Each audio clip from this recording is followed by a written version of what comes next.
Little 14, yeah. You used to say you in love, I used to say shit back. Thinking that shit from the heart, now look where the fuck are we at. Welcome back everyone to Katawa Shoujo. Where we last left off, we just finished our class assignment and we're about to take a walk around the campus. So let us continue. Still, we finished it a few minutes earlier than anyone else in the class. Despite our late start, Shizune and Misha are really capable. They're quite different though. The class rep is a calm and professional as she looks, while Misha is a lot more playful and girlish. Not to mention, a little more easily distracted. To be honest, the two of them did the most of the work. I feel guilty about that. The clock tower bells ring, signaling the end of the period. Time for lunch. And I believe it will also be time to go walk around campus, right? Do you want to know something? What? About anything.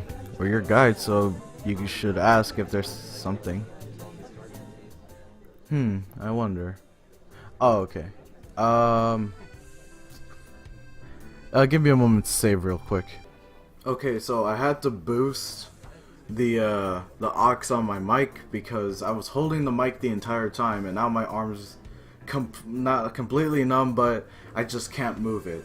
So you're gonna have to deal with this mic quality from a distance. So I saved, and now I have to pick something. I obviously will have no knowledge about everything, so I can't select the first one. I could ask about Shizune's deafness.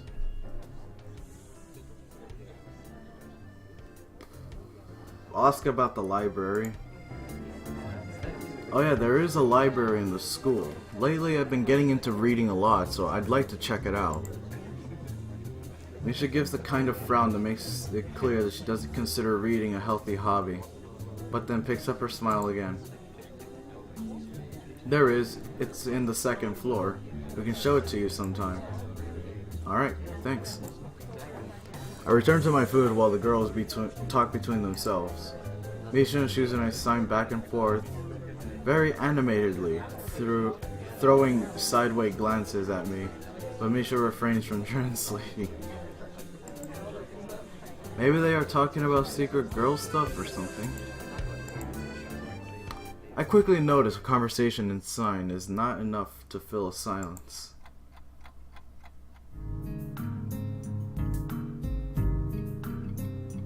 We arrive in the classroom early, but we're not the first. Oh hey, that dark-haired girl I noticed before is slumped over in her desk at the last row. Oh. She jumps a little when Misha crashes into the room with the elegance of a rhino. She shrinks deeper into her seat. I can feel her tension all the way from back here, as if she were slowly returning into stone just from our presence. Misha and Shizune either don't notice or don't mind it. As they walk directly past her to their seats, begin to converse. And she's gone. I'm left wondering about her, even when the classroom slowly fills with other students. And finally the teacher. Getting into the rhythm of school feels strange, as it's as if my brain remembers how this is done, but my body doesn't. Towards the end of the class, I start yawning and counting the minutes left. I shouldn't be this tired on my first day of school. Maybe it's the long time spent in the hospital that made me like this. I'm even feeling physically weak and lifeless. Time skip. Before long, the final bell rings. School is finally over for the day. Beside me, Misha and Shizune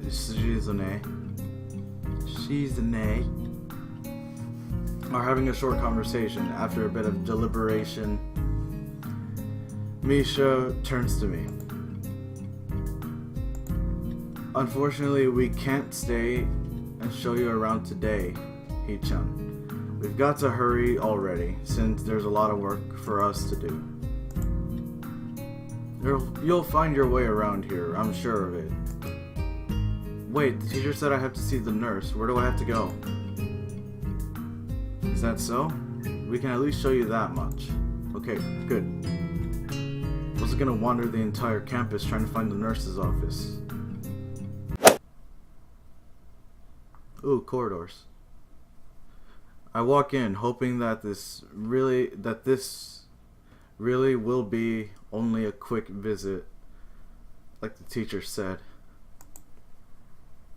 On a white door on the left is a green cross with the text "Head Nurse" and a nameplate.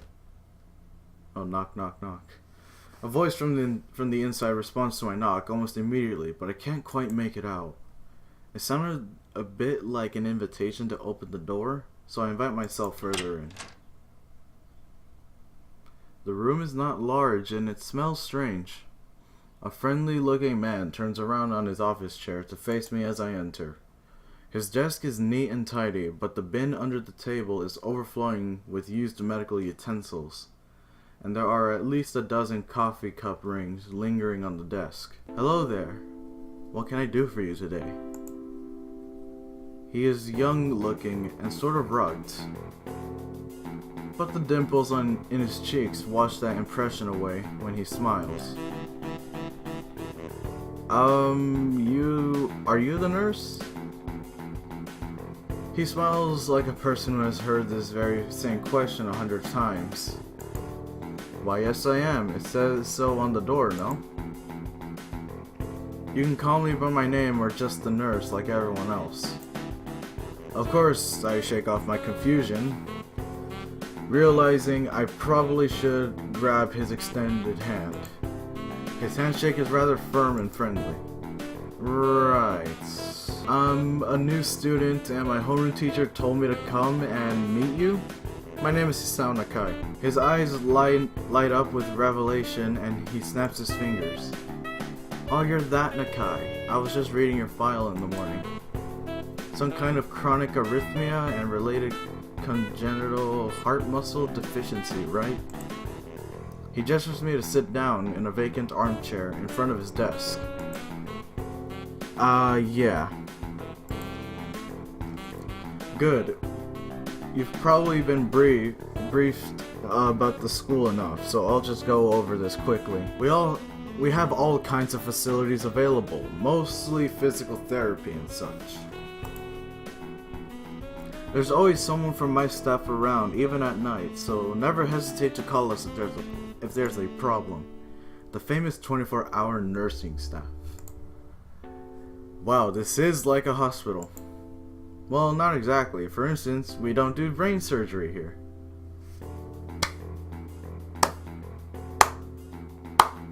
Thanks. So you already have medication for arrhythmia. Just remember to take your pills every morning or evening, or it won't be much help. Apart from that, do you do any sports? Rash stuff, like boxing? No, I'm not Ippo. I wish I was. He grins to his own joke, but I don't. I played soccer occasionally with some classmates. Alright, I'm afraid I'm going to have to recommend you to refrain from doing that, at least for the time being. Oh. My lack of reaction makes him raise an eyebrow, but I'm not too bothered by him forbidding me to kick a ball around. I guess I never did it out of burning passion for the sport. It's just something to do. Any kind of concussion might be very dangerous to your heart, and risking another attack is not a good idea. Yeah, that's true. Was the previous one caused by a sudden concussion to the chest area? There was no mention of the cause in your papers. Well, not exactly. Not exactly.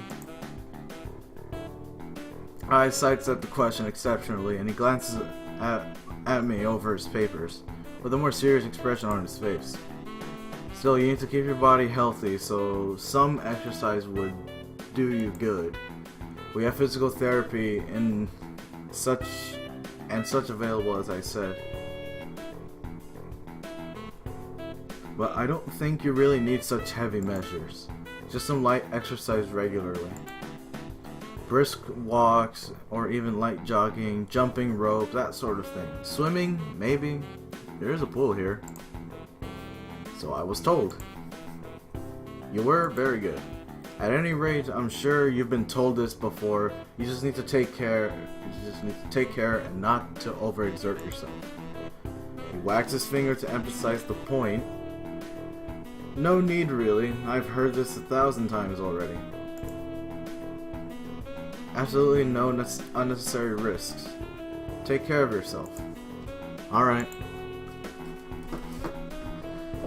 He goes over my papers one more time and sets them on the desk, obviously content. Sorry, I'm just readjusting my freaking CD. Good, that's it then. Come meet me if you ever need something. The weirdness in me only grows as I trudge towards the dorms.